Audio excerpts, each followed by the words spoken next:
Goal setting is the most important aspect of all improvement or personal development plans. It is the key to all fulfillment and achievement.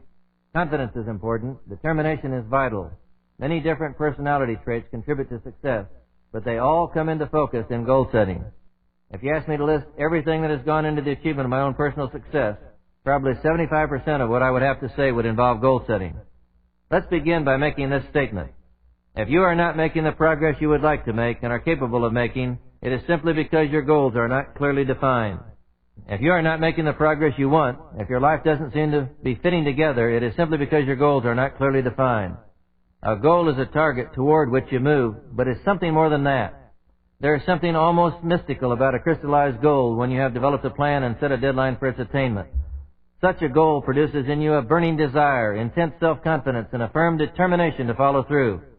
In some miraculous way, a crystallized goal brings everything into shape, form, and focus necessary for its achievement. Whether it be people you need or money or ideas, all the ingredients of success seem to fall into line right on the exact timetable to hit your target date.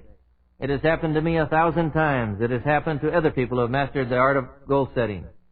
Let me just share with you some of the stories that I've collected over the years about people who set goals. One day, many summers ago, John Goddard sat down in his bedroom and thought about all the things he would like to do when he grew up. It wasn't a particularly extraordinary flight of fancy for a boy of 15, but Goddard carried it a bit further than most. First, he wrote down everything that occurred to him, every adventure, every journey, every challenge, every pleasure. Then, one by one, year by year, he set about accomplishing them. Some of the 127 goals that he wrote down seemed easily attainable even then. Becoming an Eagle Scout, that was number 5 on the list. Type 50 words a minute, that was number 21. Visit a movie studio was number 10. Hold my breath underwater for 2.5 minutes, number 23. Others seemed considerably more difficult. Milk a rattlesnake, number 9. Read the entire Encyclopedia Britannica, number 50. Sail the South Seas in a schooner, number 117. Learn to speak French, Spanish, number 78 and 79. Many seemed downright impossible. Climb Mount Everest, number 8. Visit every country in the world, number 89.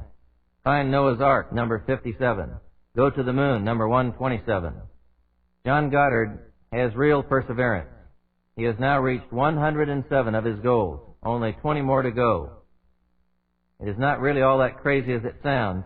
He insisted in the den of his home, surrounded by the hundreds of souvenirs he has brought back. Here is the key. I had a wild imagination. I had a wild imagination, Goddard says, but it was also very disciplined and organized.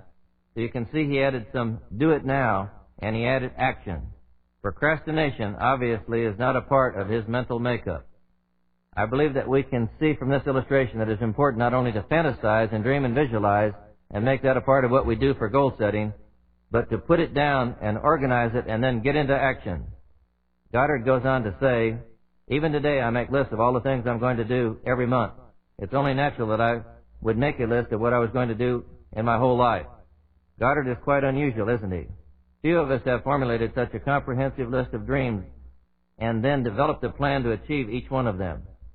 But actually, that's all there is to goal setting. It's just simply writing down your dreams, crystallizing your thinking, and then developing a plan with a deadline for its attainment. Goddard decided what he was going to do in his lifetime. He set it out day by day, week by week, and month by month, and then crossed the items off of his list as he achieved them. Any time in my life that I have ever made a list of what I wanted to do or wanted to achieve, I have always accomplished it. I have never written down anything that I wanted to do that I haven't been able to do. You may say, well, maybe you have some extra talent, but that's not really true. I've seen it happen time and time again. It's simply a matter of putting it down and then just developing a plan of action for its attainment, looking at the obstacles that are in the way and developing ways around the obstacles. Several years ago, Nelson Burton, a leading moneymaker on the bowling circuit, was interviewed about his phenomenal success. He said, well, I don't remember ever missing them. He was talking about the pins. They asked, how about when you started? Burton said, well, I had an exceptional father who knew a lot about goal setting and about building an environment of success. They asked how that related to bowling, and he told how his father made some small-sized pins for him when he was little and a smaller ball. Second, Burton said, he knew that the ball would probably go in the gutter, so he had the pin boy set the pins up in the gutter. When I stopped rolling the ball down the gutter and rolled it in the alley, then they moved the pins back in the alley. I don't ever remember missing them. I tell you what, that's the key. Let me tell you what you want to do for your children. Let them succeed no matter what they're doing. Move the basketball hoop down where they can hit it. Move anything around where they can hit it. Put the bar low enough so they can jump over it. Help them achieve little victories, small successes. Then slowly but surely build self-esteem and self-confidence. People who grow up in this kind of environment have an unbelievable advantage, a real head start for a successful life. Johnny Bench, at age 23, was declared baseball's most valuable player. His dad gave him a catcher's glove when he was 3 years old and started playing with him every day.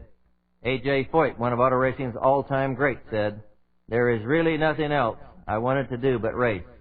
He had a single-minded purpose and dream. An Oklahoma newspaper told about a young millionaire who has it all figured out. After graduation from Wheaton, Illinois College with a Bachelor of Science degree in physics and chemistry, Maxfield mapped out a 44-year program for himself with an immediate objective of earning more money in 10 years than most men do in 44. He was a millionaire in 10 years. He not only fantasized, he not only daydreamed, he not only imagined, he not only visualized his dreams, but he put them down in black and white. Then he took every one specifically and developed a plan of action with a deadline for its attainment. He listed the obstacles, the roadblocks, and the way around them. Then he got to work. One of the top professional basketball players told me that he had learned from his father to throw a tennis ball into a tin can at the age of 2. When he looks at a basket, he doesn't visualize missing it. He can't remember ever missing it. I have in my collection a clipping about a man regaining his pilot's license, which he had lost. The headline says, "Double amputee flies plane again." This pilot lost both of his legs above the knees, but in just a few months he was back in an airplane with a flying license. He rigged the equipment he needed to do the job he loved. John Claude Keeley's name is almost synonymous with skiing. When he was 14 years old, he set a goal to win 3 gold medals in the Olympics in the next 10 years. Then he did it. My friend P.M. Johnson, who was mayor of Waco, Texas a few years ago, told me about an old school friend of his who went into the service during World War II. This young fellow wrote P.M. that he intended to win every medal offered. He is the only winner of the Congressional Medal of Honor who planned in advance to win it. This young man was Audie Murphy, the most decorated serviceman in World War II. You can't stop a person who wants to go someplace. You can't beat somebody who won't be beaten. Pilot James Benson Irwin is a good example. He suffered 2 broken legs, a broken jaw, and a brain concussion that wiped out his memory. He spent 2 years with psychiatrists who used truth serum and hypnosis to help him bring back his memory, and then he went back in the cockpit. He applied to the Corps of Astronauts, was rejected, tried again, rejected, tried again, rejected, tried again, rejected.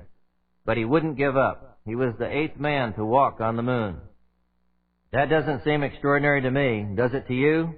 It doesn't seem extraordinary to me because I know what goal setting does to a person.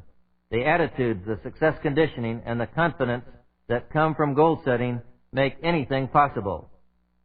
Let's apply this principle to the operation of a business during an economic downturn. If you are goal-directed and you know what you're going to achieve, then any temporary adversity or any difficult obstacle doesn't dim or dampen your enthusiasm, nor does it subject you to fear, worry, and indecision or negative thinking. All it does is intensify your desire, increase your confidence, and multiply your determination. Then when the obstacles are overcome, you are stronger because you learn from that temporary setback. When you reach the success you planned for and determined to achieve, it will be 10 times bigger than you thought it would. Without adversity, you can achieve your goal almost exactly as you describe it. But fortunately, even when you encounter adversity on the way to your goal, it doesn't defeat you. It merely strengthens you. When you finally reach your goal, your achievement is multiplied over and above your expectations. I want to sell you on the benefits of adversity and temporary defeat. If you refuse to be discouraged by adversity, success comes in unpredictable multiples. It has happened to me many times. When I first started in the insurance business, I had a goal to write $1 million worth of business. But I could get only 1 sale from 14 presentations. As a result, my highest monthly income during the first 8 months was $87. But I believed in my goal. When I finally began to acquire the selling skills I needed, I expected to make $150. I didn't. The 9th month, I made $3,000. If you believe in your goal enough to stick with it, when you finally do put it all together, success will come in bunches. It will be much bigger than you expected. Of course, I sold $1 million, and the second year I sold almost $4 million. It's true for personal goals as well as business goals. Several years ago, I started playing tennis. After a few months, I began to wish for a tennis court in my backyard. I set a goal to build a tennis court in my yard and began to make the necessary plans. My only problem was my backyard sloped down to a lake. There wasn't a level spot big enough for a checkerboard, much less a tennis court. I wanted the tennis court so much that I even hired an architect and an engineer to give me an estimate on what it would cost to put some concrete piers in the backyard and build a tennis court out onto the piers like you would build a bridge across the river. They told me it was possible, but the price estimate was so high that even as bad as I wanted the tennis court, I couldn't justify spending that much money for it. But I didn't abandon my goal. I just decided to wait until some opportunity to make it come true. A few months after that, a woman rang my doorbell and said she wanted to buy my house. I laughed and told her it wasn't for sale, and she asked me if she could just look at it. I didn't see any harm in that, so I invited her in to look at the house. She said, "This is exactly where I want to spend the rest of my life, and I know exactly the house you need to move to. It has just come on the market. It has 4 acres of land around it with plenty of room for a tennis court." I don't know who she had been talking to about my goals, but she certainly got my attention. We got into my car and drove about a mile around the shore of the lake to look at a house she had told me about. In a month, we were moved into the new house, and a brand new tennis court was fast taking shape in my yard. But wait, that's not all. A few months later, I heard of a small private tennis club in our city that was going to be sold and turned into another type of business. I had belonged to the club since it was established and thought it was a wonderful place for family recreation. So I bought the tennis club, and I now have 11 additional tennis courts. When goals are achieved, success is much bigger than you have ever expected. Never take your eye off your goal. Do not be diverted. Do not be discouraged. There is a story of a Persian prince who was born a hunchback. On his 12th birthday, his father asked him what gift he would like to receive for his birthday. The crippled boy looked at his father and said, "I would like a statue of myself." At that point, I would imagine the father was sorry he had suggested a gift, sorry that he had thought of it, and wished he hadn't even remembered the boy's birthday. "Surely," the father said, "there must be something else you want." But the boy said, "No, I want a statue of myself. But wait, I do not want it to show me as I look now. I want a statue of myself standing straight." Well, his father thought that was even worse. The son went on to say, "I would like it placed outside the window in the garden where I can look at it every day." Finally, the father gave in and had the statue made. Every day the boy went into the garden. He looked at the statue and he stretched and he stretched. He pushed and stretched and he stretched and he pushed. He did this every single day for 9 years. On his 21st birthday, he stood with his shoulders erect and his head straight, and he looked the statue in the eye. I'm telling you, that's not mere fantasy. That's not just a story. That's an illustration of reality. Such belief in a goal is concrete, meaningful, and workable. I am thankful for every single roadblock I have encountered, every single obstacle or adversity.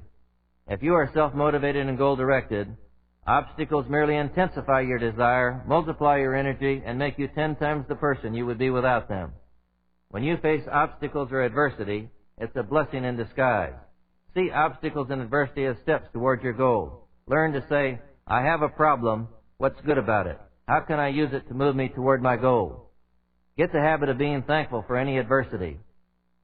All you have to do to succeed anywhere is to overfill your place. And then you can keep on going and keep on going. Make one less mistake every day. It's that simple. Boss Kettering, the inventive genius, wanted to prove conclusively the power of visualization and the power of goal setting. He bet a friend $5,000 that if the friend put a beautiful ornate bird cage in the foyer of his home, that he would soon have a bird in it. The friend took the $5,000 bet, even though Kettering told him in advance what the obstacles would be. He hung the bird cage in his foyer. Soon his friends began to notice the ornate bird cage in the foyer. They would say, "That's a magnificent bird cage. Where did you get it?" He would say, "Well, I went to a furniture mart with a decorator, and we looked at all of them and picked this one out because it ties in with the decor of the rest of the home." Then his friends would say, "Where's your bird?" The man would say, "I don't have a bird." "No, I didn't intend to get a bird." "I don't know. I guess everybody's hung up on something. With me, it's bird cages." He kept seeing the bird cage until finally he couldn't stand it any longer. He put a bird in the bird cage. I'm just saying, be careful about the kind of bird cage you look at. Be careful what you think about, because you will surely achieve it. You will surely possess it. That is the power of a written goal. A written goal keeps you on track. It serves as a checkpoint. It keeps you from being overwhelmed by outside distraction. A hazy goal will produce at best a hazy result. An indefinite goal will produce at best an indefinite result. Several different types of goals are necessary. There are short-range goals or immediate goals. For those inexperienced in goal setting, a short-range goal would be one that can be achieved in a week or perhaps even a day. For one who is experienced in goal setting, short range might be a maximum of 6 months. Do not make the mistake of dwelling on the distant future only. Focus on an action you can take today, if it is no more than listing on a card the jobs you are going to do today. The habit of setting goals is developed just as any other habit is acquired. You must consciously choose to set goals and practice doing it until you have internalized the process and it is automatic. The second type of goal is a long-range goal or ultimate goal. Long range can be a year or 5 years or 10 years or even a lifetime for some parts of your goals program. Third, there are tangible goals. Tangible goals deal with both tangible needs and tangible wants. A tangible need is just a necessity like income or getting your hair cut or just simply a do list of things that need to be done this week. Tangible wants are anything you've ever wanted in your lifetime. Goddard put down his tangible wants when he was 15. Finally, there are intangible goals. An intangible goal is simply a personality characteristic that needs to be changed to help you achieve tangible goals. We always want to have something materially, but we often fail to realize that we need a goal to become something internally. It is obviously important to set tangible goals, but it's equally important to set goals for the personality characteristics that are needed to achieve the tangible goals. Your goals must be something that you want personally if you ever expect to achieve it. If you have a fantasy today or tonight to go climb Mount Everest, then write it down. If you have a desire to visit 100 countries, write it down. It doesn't make any difference what it is you want to do or how ridiculous it sounds to somebody else. Put it down.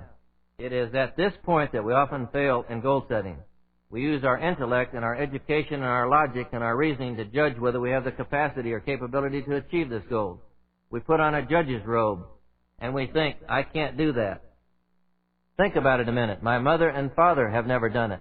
Nobody in my block has done it. I don't have the money to do it. I don't have the education to do it. And I don't have the experience to do it. So we decide not to try and justify that decision by saying, I am an intelligent person. I'm using logic and reasoning. I'm not being foolhardy about this thing. And that's not the way it works at all. Write down anything that comes into your mind. I don't care what it is. Or anything that you want to be. You cannot judge it in any way, shape, form, or manner, whether you have the capacity or the capability to achieve it. Another factor that inhibits dreams at the beginning is the feeling we are not worthy. Some people turn down promotions in a company, even when the management can see that they are right for the job. When opportunity knocks, they say, no, I'd rather stay where I am. If they are pressed to try, they resign. I met one individual with excellent qualifications who had hopped from one company to another until finally the industrial psychologist in one company where he worked did an intensive psychological survey. The psychologist discovered that a long time ago somebody had pushed him into the water and he had almost drowned. Ever since that time he was afraid to get in over his head. He took swimming lessons at the suggestion of the psychiatrist and learned to swim. The new confidence in himself that resulted let him take the job and he became an outstanding success. The motivational blocks in your past must not be allowed to limit your dreams. That's the key.